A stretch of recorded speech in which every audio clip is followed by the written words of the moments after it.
హైదరాబాద్ కి తలమానికంగా భారతదేశంలోనే ఉర్దూ స్టడీస్ కి ఉన్న ఒకే ఒక్క సెంట్రల్ యూనివర్సిటీని ఏ రకంగా ఈ రాష్ట్ర ప్రభుత్వం నిర్వీర్యం చేసే ప్రయత్నం చేస్తున్నదో దీన్ని కూడా రియల్ ఎస్టేట్ అవసరాల కోసం ఏ రకంగా వాడుకోవడానికి విలువైన ఆ భూములను ఏ రకంగా 50 ఎకరాలను ఇవాళ స్వాధీనం చేసుకోవడానికి ప్రయత్నం చేస్తున్నదో వారి బాధను వివరించడానికి ఇక్కడికి వచ్చారు. నేను గతంలో మున్సిపల్ శాఖ మంత్రిగా కూడా పనిచేస్తున్నాను కాబట్టి నాకు 2 విషయాల్లో అవగాహన ఉంది. ఒకటి, ఈ మౌలానా అబుల్ కలాం ఆజాద్ యూనివర్సిటీ ఏదైతే ఉన్నదో వీరు గతంలో కూడా హైదరాబాద్ ఇన్ఫ్రాస్ట్రక్చర్ అవసరాలకు సంబంధించినంత వరకు ఎప్పుడైనా కూడా సహకరించారు. ఎప్పుడైనా కూడా ముందుకొచ్చి హైదరాబాద్ ముందుకు పోతుంది అంటే మాత్రం వారు కూడా మనకు అండగా నిలిచారు. 32 ఎకరాలు, ఎందుకంటే ఓఆర్ఆర్ని అంటుకునే ఉంటుంది యూనివర్సిటీ. ఓఆర్ఆర్ కూడా యూనివర్సిటీ ల్యాండ్లోంచి పోయింది.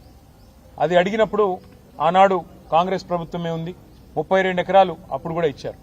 తర్వాత బీఆర్ఎస్ గవర్నమెంట్ వచ్చిన తర్వాత ఆ ఖాజాగూడ చెరువు నుంచి యువతల గచ్చిబౌలి టు అటు నానక్రామ్ కూడా ఒక లింక్ రోడ్ తీయడానికి ల్యాండ్ అడిగితే 7 ఎకరాల స్థలం అప్పుడు కూడా యూనివర్సిటీ ల్యాండ్ అప్పుడు కూడా వాళ్ళు సహకరించారు. అప్పుడు కూడా వారి యూనివర్సిటీ కాంపౌండ్ వాళ్ళు కూడా వెనక్కి జరుపుకొని వారు మనకు రహదారి ఏర్పాటు చేయడానికి అవకాశం ఇచ్చారు. అంటే ఎందుకు చెప్తా ఉన్నానంటే హైదరాబాద్ నగర విస్తరణకు, హైదరాబాద్ ప్రజల అవసరాలకి, హైదరాబాద్ పురోగమనానికి ఎన్నడూ కూడా యూనివర్సిటీ వ్యతిరేకించలేదు. కానీ ఈ రోజు యూనివర్సిటీ పిల్లలందరూ కూడా ఇక్కడ ఎందుకు వచ్చారు అంటే అసలు సెంట్రల్ యూనివర్సిటీ వచ్చిందే హైదరాబాద్కి తెలంగాణ మొదటి దశ పోరాటం తర్వాత ఇక్కడి విద్యార్థులకు, ఇక్కడి ప్రజలకు ఇచ్చిన హామీల్లో భాగంగా హైదరాబాద్ సెంట్రల్ యూనివర్సిటీని ఏర్పాటు చేశారు. ఆ తర్వాత క్రమంలో మరొక సెంట్రల్ యూనివర్సిటీ మరి అబుల్ కలాం గారి పేరు మీద పెట్టిన మను కూడా పెట్టారు.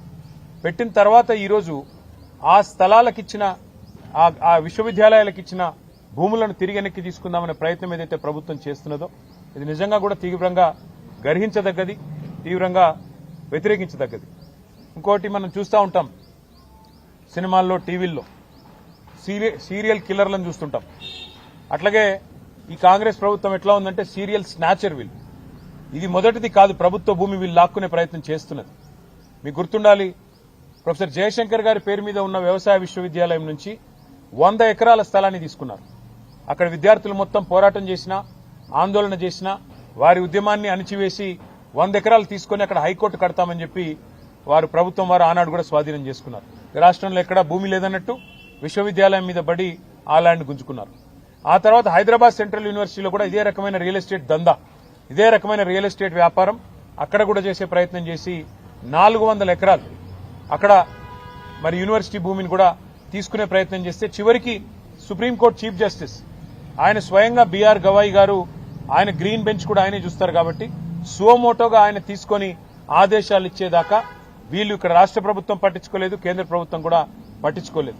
సెంట్రల్ యూనివర్సిటీ భూమి అయినప్పటికీ కేంద్రము స్పందించలేదు. ఇక్కడ రాష్ట్రం అయితే ఒక రియల్ ఎస్టేట్ బ్రోకర్ చేతిలో ఉంది కాబట్టి రాష్ట్రం ఎట్లాగూ వాళ్లే హరాస్మెంట్ చేస్తున్నారు కాబట్టి వాళ్ళు స్వయంగా పట్టించుకోలేదు.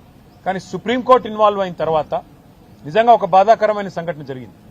సుప్రీంకోర్టు ఇన్వాల్వ్ అయ్యి ఒక సెంట్రల్ ఎంపవర్డ్ కమిటీని వేసిన తర్వాత ఆ కమిటీ చెప్పింది స్పష్టంగా 10,000 కోట్ల కుంభకోణం ఇందులో జరిగింది, దీన్ని విచారించండి అని కేంద్ర ప్రభుత్వానికి సిఫారసు చేసింది central empowered committee. Appoint special investigation team అని చెప్పింది.